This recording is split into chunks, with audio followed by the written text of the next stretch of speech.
ये आरएसएस और बीजेपी से पैसा लेकर ये जानते हैं कि इन्हें जीतना नहीं है, लेकिन मुसलमान को तकसीम करके बर्बाद करना चाहते हैं। इस इलेक्शन के अंदर एक वार्ड भी कसम खाओ हमारा टूटना नहीं चाहिए, एक वोट वहां जाना चाहिए। अगर आप ये वीडियो YouTube पर देख रहे हैं तो हमारे चैनल को सब्सक्राइब करें और बेल आइकन को दबाना ना भूलें। अगर आप Facebook पर ये वीडियो देख रहे हैं तो हमारे पेज को लाइक करें। आप है और गले की परवाह नहीं, खुदा की कसम ये मिशन ऐसा है कि गला तो गला, जान भी जाए तो परवाह नहीं। क्योंकि मेरा गला खराब है, वरना मैं दहाड़ता बहुत हूँ। आज आपसे दरखास्त करूंगा थोड़ी सी खामोशी, ताकि मैं अपनी बात चंद लफ्जों में कहना चाह रहा हूँ वो पहुंच सके। मैं आपसे सिर्फ इतना कहने के लिए आया हूँ, जब माजिद अली यहाँ बसपा का टिकट लेकर के आए, वो एक मिनट खामोश हो जाना, बोलना मुझे दिक्कत है थोड़ी सी। जब माजिद अली यहाँ बसपा का टिकट लेकर के आए तो हमारे पास कुछ समाज के लोग आए और उन्होंने कहा कि आपने तो तमाम समाज का, कौम का पिछड़ों का बड़ा मूवमेंट चलाया है, फिरोज भाई आज ये मौका आया है कि समाज का एक बच्चा टिकट लेकर के आया, आप कहाँ हैं, कौन सी पार्टी में क्या करते हैं। हमने कहा कि आप कुछ ना बोलिए। हमने उनका बिरादरी का जूता निकाल कर अपने सर पे रख लिया। मेरे दोस्तों बुजुर्गों, मैं आपसे सिर्फ अपील करने आया हूँ, हमने समाज के जूते की भी कदर करी, उसे सर पे रख लिया।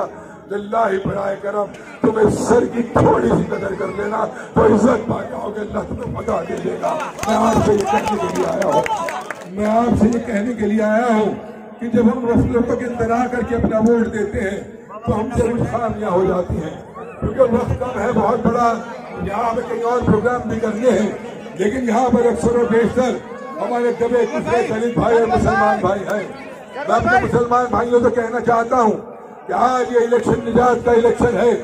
मेरे दोस्तों बुजुर्गों, हमारी कुछ कोताही काहिली की वजह से हमारे ऊपर कुछ ऐसी सरकारें मुसल्लत हो गई कि हमें तो बाबा साहब ने इज्जत और सम्मान के साथ इस मुल्क के अंदर संविधान के तहत कुछ हक अदा किए थे। उस संविधान के तहत हमें बराबरी से जीने का हक दिया था, लेकिन आज हम ऐसे वक्त से गुजर रहे हैं कि जहां पर कुछ ऐसी सरकारें आ गई, कुछ ऐसी तंजीमी निजाम आ गया कि जो अल्लाह और उससे जुड़ी हुई हर चीज से आज नफरत करते हैं। मैं आपको ये बताने के लिए आया हूँ, जरा गौर करके देखिए कि मेरे रब से और उससे जितनी जुड़ी हुई चीजें हैं, अगर मस्जिद है तो आज मस्जिद से नफरत की जा रही है, अगर अज़ा है तो उस पर बैन लगाया जा रहा है, हमारे बाइक्स को उतरवाया जा रहा है। अगर मेरी छोटी सी बच्ची हिजाब पहन लेती है तो उसे जालिम नंगा कर देना चाहते हैं। मेरे दोस्तों बुजुर्गों, अगर तिलावत कुरान पाक का दर्स मेरे मदरसों से दिया जाता है तो उसे बदनाम करने की साजिश, उन्हें आतंकवाद के अड्डे बताया जाता है। और अगर हम यहाँ अमन के साथ बाबा साहेब के संविधान के तहत इज्जत से यहाँ जीना चाहते हैं तो सीएए और एनआरसी लगाकर हमारा वो हक भी छीनने की साजिशें हो रही है। अल्लाह के नाम से जाने वाली मस्जिद इनकी दुश्मन, उसका नाम सदा बुलंद करने वाली अज़ा इनकी दुश्मन, हमारी बच्ची का हिजाब इनकी दुश्मन। मेरा नाम मोहम्मद फिरोज, मेरी पहचान होती है कि मैं अल्लाह का बंदा, तो मेरी भी दुश्मनी। मेरे दोस्तों बुजुर्गों, अगर इस निजाम को पलटना है तो आपको इस वोट के जरिए पलटना होगा, क्योंकि अगर मुझे गुस्सा भी आ जाए, मेरे जहन में जज्बात भी हो, तो ये बीजेपी ना गुस्से से ना जज्बात से जाएगी। इस जालिम निजाम को अगर हटाना है तो बड़ी समझदारी और अकलमंदी से काम लेना होगा। और ये अकलमंदी का निजाम हमें बाबा साहेब अम्बेडकर ने एक वोट की शक्ल के अंदर दे दिया।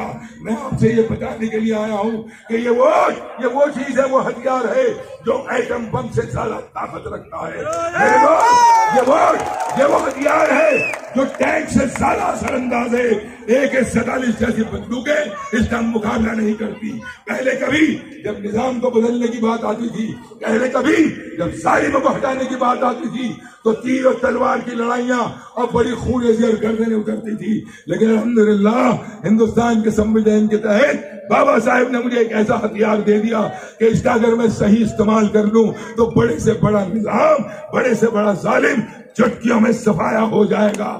और मेरे दोस्तों बुजुर्गों, आज ऐसा मौका है कि अगर इन तमाम चीजों के तहत हम ये आइडेंटिफाई करें ये कौन है जो मुसलमान के खिलाफ उसकी हर चीज से नफरत करता है?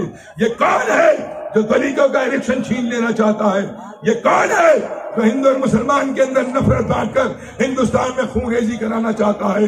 ये कौन है जो मेरे मुल्क की जमीन को चाइना के हवाले करके और यहाँ दम भरता है, बेवकूफ बनाता है कि हम मुल्क के बड़े हिफाजत करने वाले हैं? मेरे दोस्तों बुजुर्गों, इन तमाम चीजों का अगर कोई दोषी है, अगर कोई पापी है, अगर कोई गुनाहगार है, तो उसका नाम है बीजेपी। मैं आपको ये बताने के लिए आया हूँ, और आपको ये बताने के लिए आया हूँ कि अगर बीजेपी को हराना है तो उससे अकल से काम लेना होगा। मेरा गला खराब है अल्लाह की कसम, वरना सोचता था कि दिल निकाल के बाहर रख दूं। अगर बीजेपी को हराना है तो ये तय कर लीजिए कि जिले सहारनपुर के अंदर अगर बीजेपी को शिकस्त दी तो हमेशा इस फॉर्मूले ने दी है, ये हाथी के सिंबल ने दी है, हमें प्लस के साथ जाना होगा। 3.5 लाख जमात, उसके साथ आप अपना वोट मिला दीजिए, बीजेपी हार जाएगी। और ये कोई नई रॉकेट साइंस नहीं है। इस जिले के इतिहास पे गौर कीजिए, यहाँ बीजेपी को अगर कभी शिकस्त दी गई, मंसूर साहब आए, उन्होंने बीजेपी को शिकस्त दे दी। बताना कहां से आए थे वो? क्या हाथी से नहीं थे? प्लस वोट के साथ थे। जगदीश राणा आए, उनके पास भी प्लस वोट दलित का था, बीजेपी को शिकस्त हो गई। हमारे शरीफ उन नफ्स बहुत ही अच्छे शरीफ आदमी हमारे हाजी फजलुर रहमान साहब आए, इसी फॉर्मूले से आए थे। यहाँ पर 3 लाख बीजेपी, इसके अंदर जो हमारे दलित भाई का प्लस है। जब हमने उसका साथ दिया तो एक बार फिर बीजेपी खत्म हो गई। लेकिन मैं आपसे सिर्फ ये कहने के लिए नहीं आया, इस वोट के 2 मायने हैं। मेरी बात को बहुत ध्यान से सुनना, ये बात तो मैं खास तौर से बता के जा रहा हूँ। इस बार इस वोट के 2 असर होने चाहिए। एक तो यह है कि आप इस हाथी के साथ, प्लस के साथ, 3.5 लाख दलित के साथ अपना वोट डाल दीजिए, बीजेपी हार जाएगी।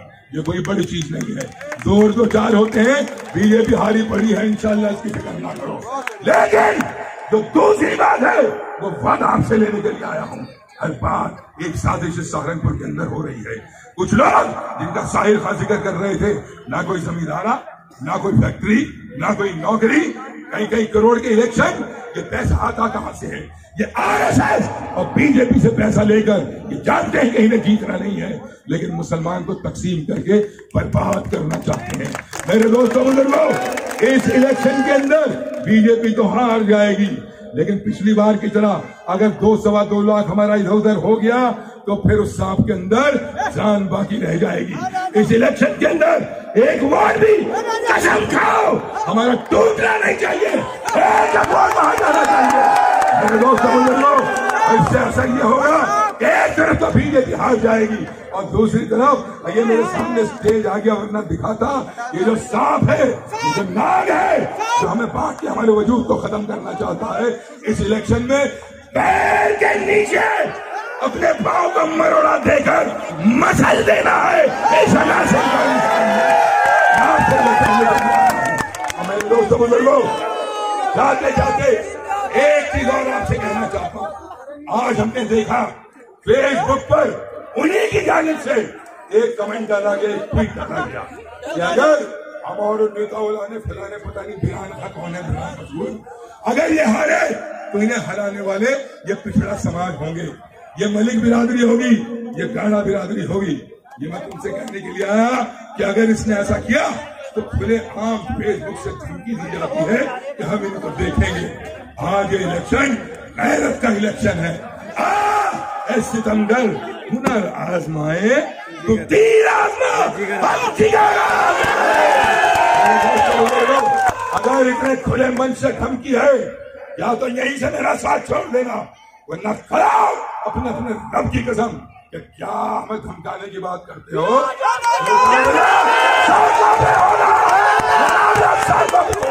और हम भी देखेंगे कि हमारी हस्ती मिटाने की बात करते हो तैयार सड़कों पे?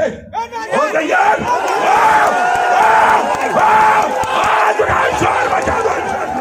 मेरे दोस्तों बुजुर्गों, इसके अंदर मेरी गैरत का भी इजहार है। मेरी गैरत की भी हिफाजत होनी चाहिए, मेरे मदरसों की हिफाजत हो जानी चाहिए, मेरे बच्ची के हिजाब की हिफाजत हो जानी चाहिए, तिलावत कुरान पाक का इंतजाम हो जाना चाहिए, मस्जिदों में अजान का इंतजाम हो जाना चाहिए, दलित के आरक्षण की हिफाजत हो जानी चाहिए, हिंदू मुस्लिम में भाईचारा कायम हो जाना चाहिए, हमारे किसान को उसका हक मिल जाना चाहिए, मजदूर को उसका कारोबार मिल जाना चाहिए, हमारे नौजवान को नौकरी मिल जानी चाहिए।